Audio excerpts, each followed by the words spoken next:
এই হলো Kalpa suicide point. Kalpa থেকে মোটামুটি টাবুর দিকে যেতে এটা পড়বে। তো নিচে রয়েছে একদম শতদ্র নদী, সেখান থেকে একটা পাহাড় একদম 90 ডিগ্রি উঠে গেছে এবং সেখানে পাহাড় কেটে রাস্তা তৈরি করা হয়েছে এবং রাস্তার বাঁদিকের যে দেওয়াল সেটিও প্রায় 90 ডিগ্রি উঠে গেছে। তো রাস্তাটা এতটাই ভয়ঙ্কর যে এখান থেকে পড়লে মৃত্যু অবধারিত। সেজন্যই এই জায়গাটাকে বলা হয় সুইসাইড পয়েন্ট কল্পা। এক সেকেন্ড।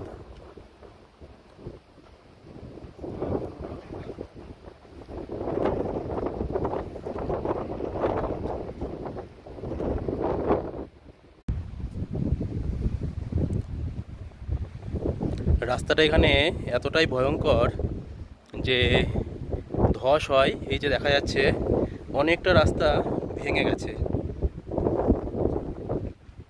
ভেঙে একদম নদীগর্ভে চলে গেছে।